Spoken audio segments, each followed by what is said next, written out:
Hello everyone, welcome to the new UPSC Civil Service previous year question analysis session of the 2023's prelims question paper. This is the third episode of the series. We hope you have watched the first two episodes. So let's have a look into the question numbers from 21 to 30. So let's look into the 21st question. Okay. Consider the following statements. Statement 1, the interest income. Okay. It is an income from the deposits. Okay, that means you are depositing something, okay, and you are getting an income from it. And now what you are depositing in? So the interest income from the deposits in infrastructure investment trust distributed to their investors is exempted from tax. That is, they are saying the income that you get from the deposits you have made into a trust. Maybe you know what is in it, or even if you don't know what is in it, no problem. Okay, we'll see how to approach this. So, is exempted from tax. That's what they're saying. They're saying some kind of income that you're getting is exempted. Okay, exempted from tax, but the dividend is taxable. Okay, the dividend, I mean the distributed money from the trust to the investors is taxable. They are saying this. So if you have analyzed several UPSC previous year questions, you'd see this kind of a statement. That is, something is true but something else is true. That is, there is a statement A but statement B. See, there are people who have come up with this analysis saying such kind of statements mostly will be wrong. If you analyze all the such kind of questions which have come up in the PYQs, mostly they tend to be wrong. That is one logic you can apply over here. But again, see the income. See, in India the income is taxed. Okay, logically this is also wrong. So the first statement is wrong. Second statement, in which are recognized as borrowers. Okay, these trusts are recognized as borrowers under the Securitization and Reconstruction of Financial Assets and Enforcement of Security Act. So this act is our basically SARFAESI Act. Okay, SARFAESI Act. Okay, so basically what is this investment infrastructure trust? Okay, let's say you have some money. Okay, you want to get returns from it. So what you can do is you put this money into either some infrastructure investment trust or real estate investment trust. So you're parking money to either of this. So these trust will asset these pooled money. Like you, there may be many other people who are giving money to these bodies. So they will take all these pooled money and invest in several infra projects. Okay, infra projects. So by investing this, this money into some infrastructure projects, they will get some returns, right? And that return will be given back to the investor like us. So in which invest in infra projects, real estate infrastructure trust, investment trust, invest in real estate projects. Okay, so basically they borrow money from us, right? That is the logic. So this is correct. Okay, so you can also later check what is the definition of the borrowers in the SARFAESI Act. Okay, so here the answer will be statement 1 is incorrect, but statement 2 is correct. Option D is the answer for this question. Now let's look into the 22nd question. Okay, consider the following statement. Statement 1, in the post-pandemic recent past, many central banks like our RBI, okay, worldwide had carried out interest rate hikes. Okay, interest rate hike. That means they are increasing the interest of the economy. That means when do we increase the interest rate? When there is inflation, when the price of things, consumer durables, items are increasing.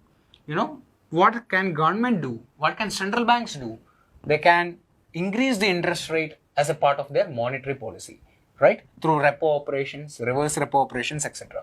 So this is true, right? During Corona times, post-pandemic times, the price of items have increased gradually, right? I mean, tremendously.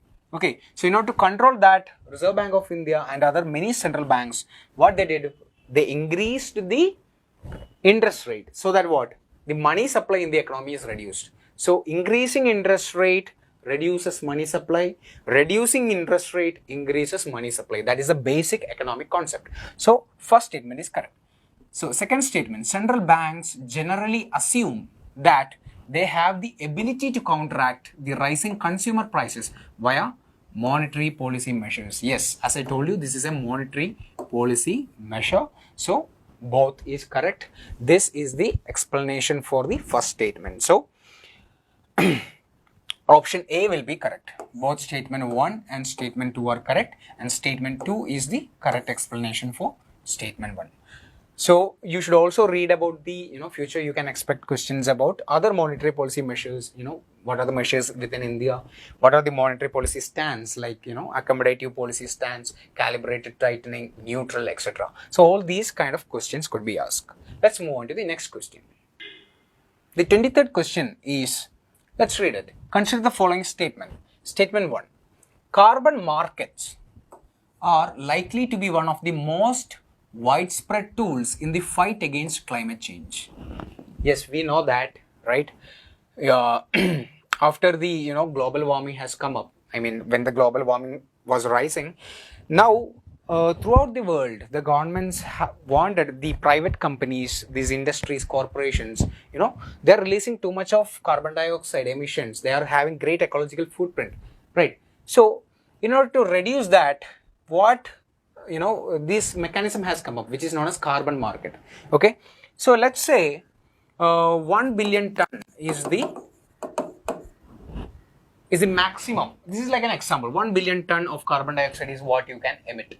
Okay, this is your maximum limit. But let's say this year you only emitted 0.5 billion ton. That is like the half of the emission. So rest 0.5 is like the credit that you are having. You have saved 500,000 tons of carbon dioxide. Now, what you can do is you can sell these credits to another company which have emitted more than 1 ton. Let's say another company have emitted 1.5 ton, okay?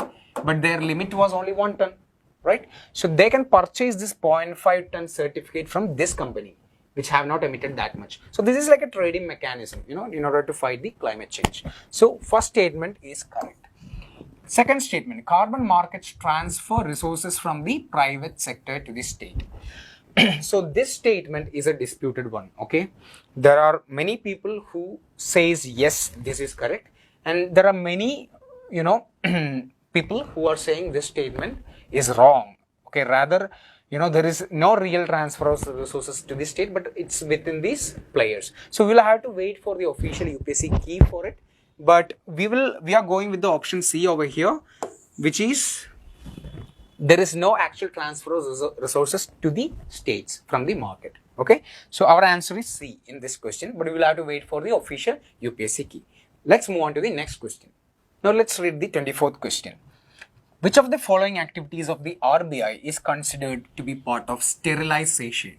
Sterilization is, if you have read about, sterilizing is to inactivate, right? Sterilizing any needle, sterilizing any object, right? So what is this RBI sterilizing normally? So if you know the concept, let's say there is an international, financial crisis, okay, which we had in the past, like the Asian financial crisis. So this may induce many things, like the capital flight. People who have invested in India may withdraw all the dollar, right? So there will be a capital flight happening, which is like the withdrawal of the forex reserves from the country. Okay, the India might be losing dollars, but if so much dollar is outgoing, what will happen to Indian rupee? There will be a great depreciation, right? So in order to control such sudden, unplanned, unexpected, foreign currency changes with the external, in the international scope, RBI does some kind of activities in order to counteract these, these kind of issues. Okay, so that is what is sterilization. So let's read the option: conducting open market operation, oversight of settlement and payment system, debt and cash management for the central and state government, regulating the functions of NBFC. See, if you see this thing, the options, this is the most logically correct one. That is open market operations. So if there is a rupee deficit, okay, what will RBI do is, RBI will buy government bonds or securities from the market.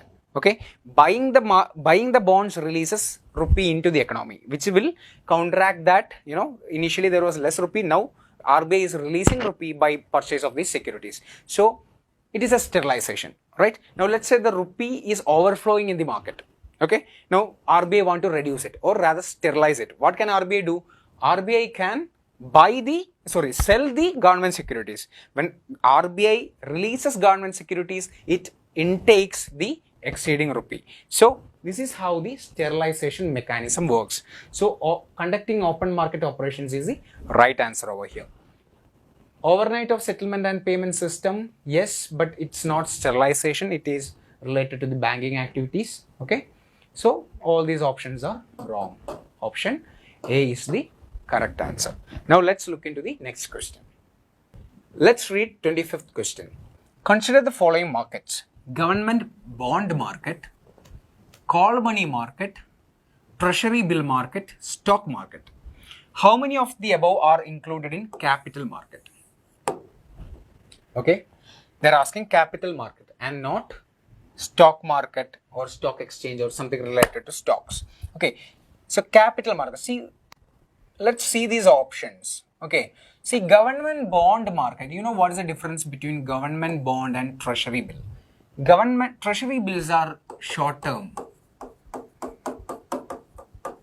and call money is also short term market, short term instrument. Okay, but the government bonds, they are normally issued in long term. Okay, long term. And if you see the stock market, definitely it is a capital, right? Stocks are capital. So this is a capital.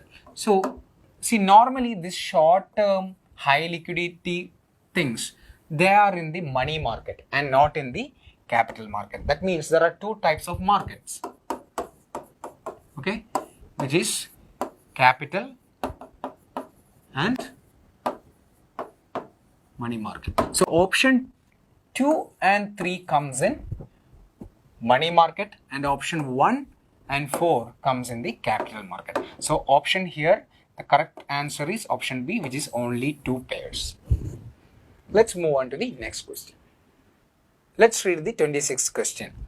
Which of the following best describes the concept of small farmer, large field? Okay, small farmer and large field. Let's read the options. See, in such kind of questions, okay, when they want to pick which suits this particular term, you have to look for statements which are created artificially or which are manipulated.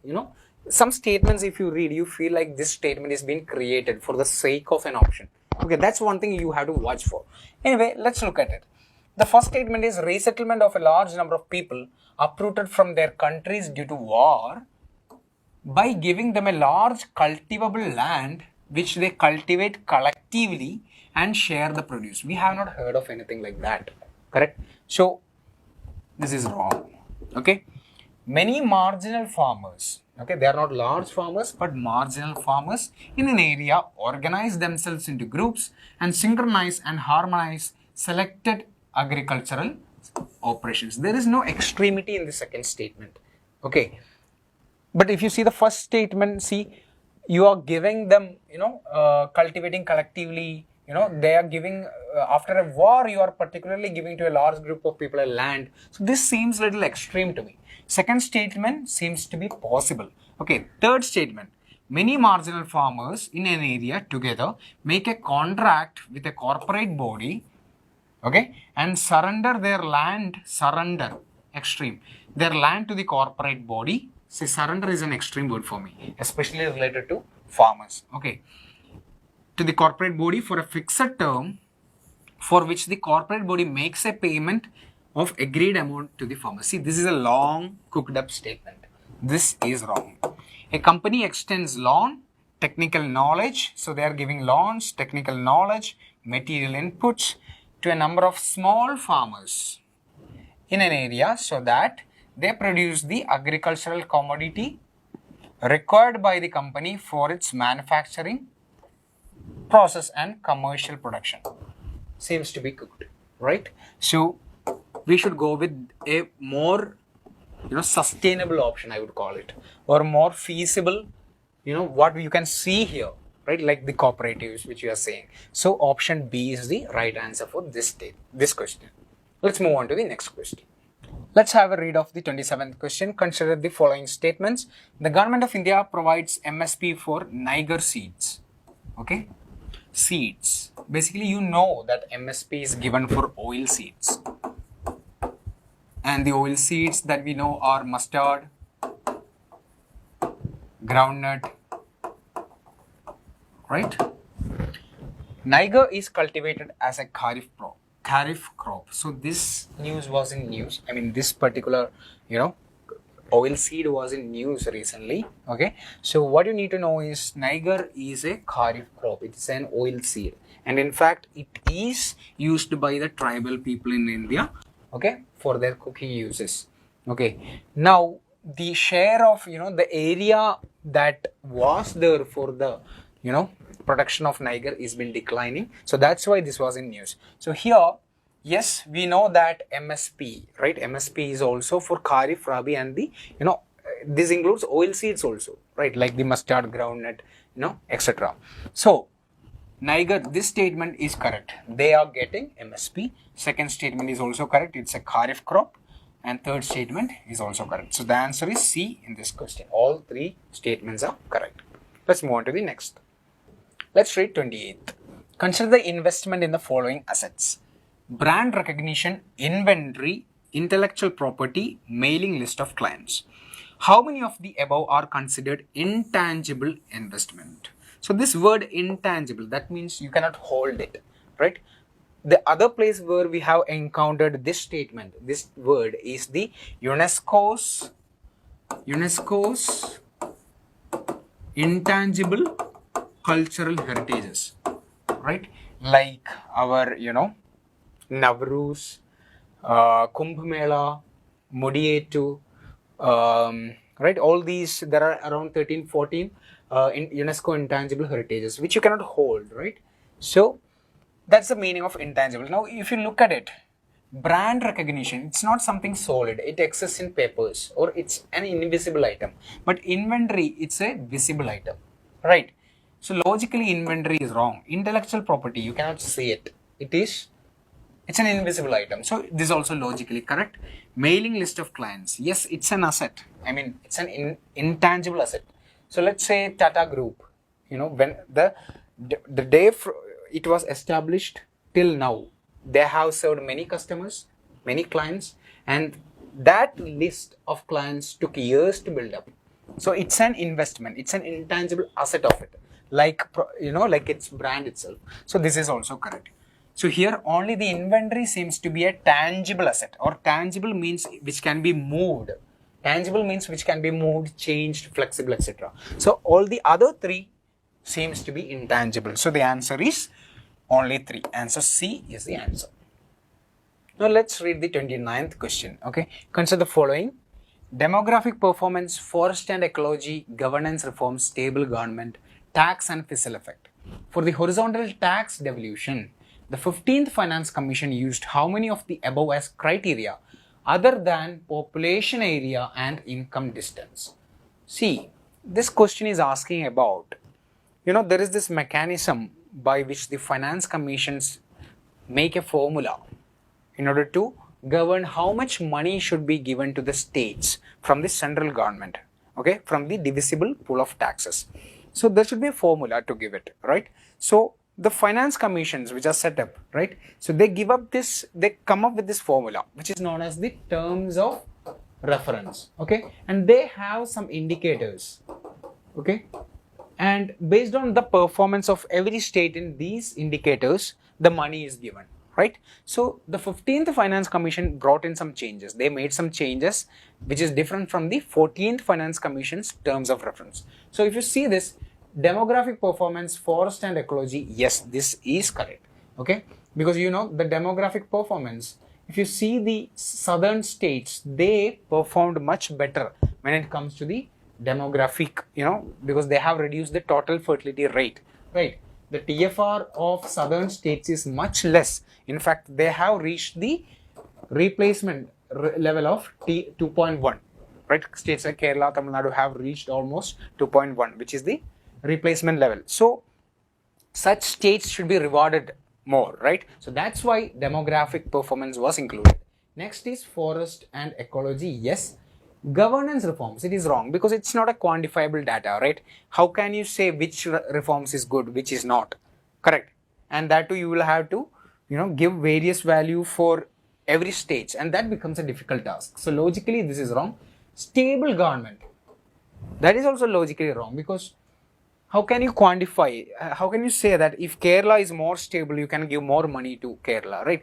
Because it is a illogical statement, right? Next is tax and fiscal effort. Yes, this seems to be correct, and it is correct because the FRBM Act which was introduced, right? Fiscal Responsibility and Budgetary Management Act.